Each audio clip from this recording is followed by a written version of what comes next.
begin with our focus, which remains the COVID-19 crisis in the country. First, the numbers: 3.79 lakh fresh cases in the last 24 hours. This is as per the figures that the central government puts out at 8 every morning. So those were the figures for today. Active cases have crossed the 30 lakh mark, and daily death toll has risen to over 2 lakhs with a record 3,645 new fatalities in the latest count. The question of oxygen remains to be a real pain point for citizens all over the country, but more so and more vocally and loudly in the capital, Delhi. Despite high courts hearing these cases, directing that oxygen should be supplied, despite several countries helping out with material and liquid oxygen, etc., there are still numerous reports and pleas of shortages, of families having to go out and hunt and procure oxygen for their loved ones, and many people who unfortunately are dying and gasping for breath because of a lack of oxygen. It's important right now to understand what the current situation is, and to help us do this, hopefully, will be Saket Tiku. He is a president of the All India Industrial Gas Manufacturers Association. Mr. Tiku, thank you for taking out the time and speaking to us on ET Now. Let me begin by just asking you what the status check is. I had the opportunity to speak with you a week ago when the country was trying to mobilize, when the use of industrial oxygen was beginning to be shut down and companies were saying that they would divert to medical oxygen. Since then, help has, on the face of it, poured in from the world over. Companies have also said that, they're flying in oxygen concentrators, they're flying in containers, etc.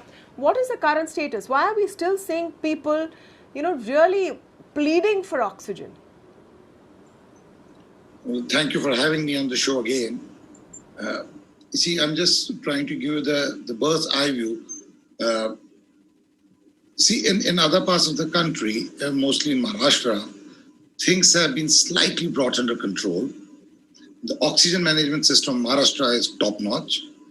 Their officers, there are some brilliant officers who have done a wonderful job, be the Secretary MED or the Transport Commissioner or the FDA Commissioner of Maharashtra, or even the Divisional Commissioner of area like Aurangabad, the Marathwada region. Even the active cases have slightly gone down. Today they have gone up, but overall we are finding the situation improving in Maharashtra. Even in Madhya Pradesh and in Gujarat, people they're trying to doing their best, and situation it might take some time, but I feel the situation has not worsened in these states. There is an oxygen shortage as on today also. The only mess and the chaos is unfortunately in New Delhi and in the NCR region. It's not only New Delhi, I'm talking about Gurgaon or Faridabad and those areas. I do not know the reason why. What is happening is that, when there is a shortage of beds in the hospital, so what doctors are doing, since there are no beds, so they are being told to go back to their homes, isolate yourself, and be on oxygen. No, it is putting immense pressure on the population of the slenders as well. Please understand, oxygen for home use it has to be used during the emergency situation. But now, since hospitals do not have beds, so the extra load has been put on the oxygen cylinders also, and that's why you will find people. I feel so sorry, and I can relate to their pain when I see these people, so many relatives of the patients queuing up in front of the refilling stations and manufacturing stations asking for oxygen. There are hundreds of people, standing in. I do not know the reason why so much chaos and madness is there. It is a job. See, I'm not only criticizing the administration, something is wrong somewhere. Beds are not there. The drugs there's a shortage of the remdesivir. No, but there's a shortage of, you are in a oxygen. position to explain what is wrong. No. See, I don't know. Maybe the cases are higher, maybe it's not. But are you suggesting? I just want to understand from your point of view. When oxygen is being transported across by rail, by road, empty containers by flight, and they're landing there, is there confusion for manufacturers on where the oxygen has to go? Are you implying, or is your experience showing that the whole process of allocation is still a mess in the Delhi NCR region, since you've identified this region as the most vulnerable and the biggest mess right now? No, absolutely. Systems are in place. Systems made by DPIT, Government of India, those are in place. Allocation, every state has been mapped. Yes, some states might not be happy with the allocation. They might say, listen, we want more. But then you have to understand, we are consuming more than what we are producing. We are dipping in the stocks. So, but anyway, having said that, these whatever the mapping, whatever the allocation list is being proposed by DPIIT. I'm also a part of the team which proposes along with the other manufacturers, and then it for the final approval is being given by the empowered group. So, and this mapping is reviewed every 3-4 days because the situation is changing every 3-4 days. There's nothing wrong. Yes, as I said, some states might not be happy. Everybody wants more, more quantity to be allocated to them. But I don't understand the reason why, out of all the states in the country, why so much chaos in New Delhi? Understand the refillers, the people, the oxygen, companies or the refilling stations are too under a lot of stress. They told me yesterday, today also we had a talk with the concerned officers that these refillers do not want to run their units because they are also under a lot of stress. They have requested the government, please depute somebody. Either you run the plants or you depute an officer. Let the distribution of these cylinders or of this gas in cylinders be done by an officer appointed by the Delhi administration. Because the issue, I will tell you what is happening. Yesterday also I told in the show, again I'm saying, there's a company in Mayapuri. The owner is doing a marvelous and remarkable job helping the society. He is giving around 300 cylinders every day to the relatives of these patients who queue up in front of his factory with the cylinders in hand. He does not charge a single rupee to anyone. Now, what is happening?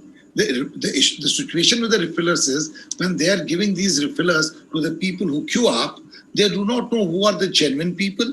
Everybody has a doctor's prescription in their hands. They don't know who's genuine and who's a black marketer.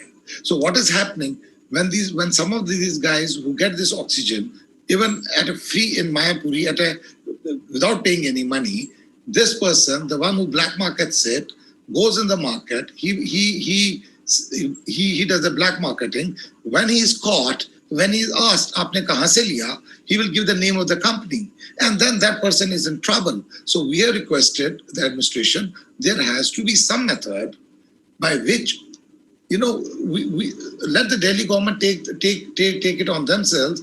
Let them do the distribution. Refillers do not want to do the distribution. So, anyways, since the beds are not available in the hospitals, the pressure is now these people have to go back to their homes and they are asking for the oxygen. So a lot of cylinders have gone out of the circulation because many people are trying to be on the safer side. Everybody is keeping cylinder at their homes. So these cylinders have to move around. There has to be a turnaround so that we can cater to more number of people. But now these cylinders have got stuck at the homes of some of the places. It's a clear... No, so Delhi government has been saying that we need 700, 800, 900 metric ton. They have been allocated about 450 odd metric tons. So clearly there's a huge supply demand gap. What I'm trying to understand is that has that gap been filled in any way? Is it showing that it could be filled? It's very possible that there are more cases in Delhi. It's in the middle of this big surge, so they need more oxygen. And then, of course, the unscrupulous people who are going out and indulging in black marketing. Today, there was a report that people are selling fire hydrants to gullible relatives and pretending it's cylinders. I mean, it's unbelievable the depths that people can fall to. But my question to you is that, are we moving towards filling that gap? What you're telling me sounds like there's still chaos everywhere. No one knows where to go and what to do. Exactly. See, even Delhi government, some of the IS officers are brilliant. But what I was trying to say, there is something wrong somewhere. Now the thing is, yes, they need more oxygen. They need some more oxygen, but looking at the active cases and the consumption pattern, I don't think they need 700, 800 tons as of today. But still, they have asked for a quantity. They have projected a certain quantity to be allotted. What the GUI is doing the mapping. What we have done now, we have got some ISO containers and tanks which Tata has, gifted or donated. They are tied up with the multinational company. Now those tanks are going to be filled in the eastern part. I keep on saying, and I will repeat, our stocks are at the wrong place. Stocks are in the eastern part of the country. Oxygen deficit states are, the other side of the country, or in this case, New Delhi. So the trunking of liquid from far-flung areas. This is what you told us last week. What I'm trying to understand is, yes, sir. You told us this last week. What I'm trying to understand is that this Eastern has the supply and West has the demand was known since the last week, 10 days. What have we done? Have we found a way to overcome this situation? Yes. All of this help which is coming in, we're seeing pictures of planes arriving from everywhere with equipment. When is all of this going to start helping? Say, already the tanks which have landed in those empty cryogenic vessels which have landed in India, now, as I said, they are being filled and they are on way to New Delhi. It takes 7 to 8 days time to travel from point A to point B. So, in very soon, we have made some arrangements where maybe another 100 tons per day would be given to Delhi because all these tanks, or these 2024 tankers, are meant for Delhi. We also airlifted some of the air tanks from Delhi and sent them to Durgapur to cut on the transportation time. On their way back, they are traveling. It has already started. It will take a few more days to reach them to New Delhi. So we will be helping New Delhi with more oxygen, whatever we are doing. Unfortunately, in the neighboring states, as you are aware, Delhi does not have an oxygen plant of their own, so they are heavily dependent on the neighboring states, like this Uttar Pradesh or Modinagar has a plant in Uttar Pradesh, in Dehradun or Himachal Pradesh, and even Rajasthan and Haryana. So the cases are rising up, unfortunately, there also. The health secretaries of these states have also started demanding that we need more allocation. So it is becoming tough. We have, the size of the cake is the same. So, so we have to give it to now. The good thing is, in last 7-8 days, we have ramped up the production by at least, I think, around 15% more. The total overall, the installed capacity of our oxygen producing capacity. Give me some numbers. Around 15 to 20%. Give me some numbers. So the figure that is doing the rounds, give me some numbers, sir, please. The figures that are doing the rounds is that India produces about 7,000 metric tons of oxygen. Are you saying that's correct? And have we ramped up 20% above that right now? Have we made the cake bigger as you've been describing it? Yes, we have made the cake bigger. We have ramped up the production. I would not like to give the figure how much we are producing now, but I can say that it is 15 to 20%. Right now, I can also tell you we have crossed the 7,500 tons figure per day. We used to do it last time when I met you, maybe we were at 6,800 or something, I don't remember. But now 500-600 tons have been added again. So oxygen is being consumed. It is, because the cases are rising. Last year in September, the peak was 3,000 tons. Pre-COVID times, it was 850. From 850 to 3,000, and now 7,500 tons with the same infrastructure. We are doing our best as far as the oxygen gas manufacturers are concerned, with the same limited cryogenic vessels. But now, as I said, we also, No, absolutely. But the fact is, absolutely. Everyone is trying their best, but the fact is that every hour that a patient doesn't get oxygen reduces their chances of surviving, which is why the situation is so grim. I just want to get a little bit of detail from you on how we can give some ease to this solution where hospitals are asking patients' relatives to go and find oxygen cylinders. I mean, this is not something you buy in retail regularly. Where are people supposed to go? How are they supposed to make sure that they're not fleeced? How are we going to ascertain that, this is the way to go about it and it's used properly? What would your suggestions be? Do you think that gas manufacturers can step forward and become the interface for this? How should we go ahead? Please understand something. We are not talking about it now because this is not the right time to talk about. The way people are carrying these cylinders in their hands and queuing up in front of the cylinder manufacturers, it does not happen during the normal times. We are not supposed to fill these cylinders without knowing the history of the cylinder. It's a direct violation of our gas cylinder rules of made by PESO. There are some safety checks. Safety checks are there. We are trying to compromise the safety. We are not supposed to fill the cylinders without checking the test papers, without checking the documents of the paper. It is not safe for the people also. The poor people, because everybody is so much, right at the moment, is emotionally so charged up. Their loved ones are suffering. Their loved ones are in pain. They don't care right now. They only want to get oxygen for their loved ones. But please understand, it is a safety risk. These cylinders have exploded in the past. Because what happens when there is so much pressure on the manufacturing units, everybody is coming and telling them, fill this cylinder, fill this cylinder. Even the wrong cylinders have been filled in some states. In Goa, there was recently an accident. A wrong cylinder was sent there. Under the pressure, he filled it. There was an explosion, and the people died. And what happened? The plant was closed. Now, the moment this plant was shut down, so many people, so many hospitals were dependent on this particular plant. Now they stopped getting oxygen because this plant, there was an explosion. So there are the measures, the safety checks by PESO have to be adhered to. They are very good checks so that people don't lose their lives due to any untoward incident.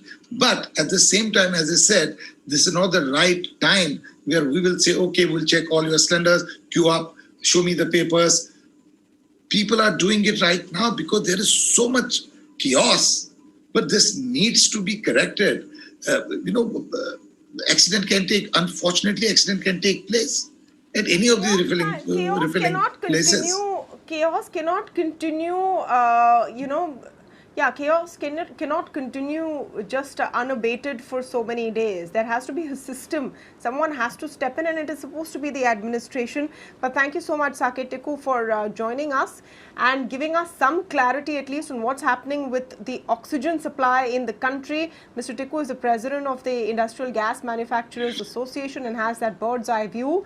He has shared that we've crossed 7,500 metric tons of production a day, and the entire pie of oxygen being produced in the country has been ramped up by 15 to 20% in the last 1 week. Help is on its way, and we will see an increase in production over the next few days, an increase in supply. The question is that, do people have the time to wait for this? Every hour that is lost could mean losing another life. Thank you so much, Mr. Tiku, for speaking with us.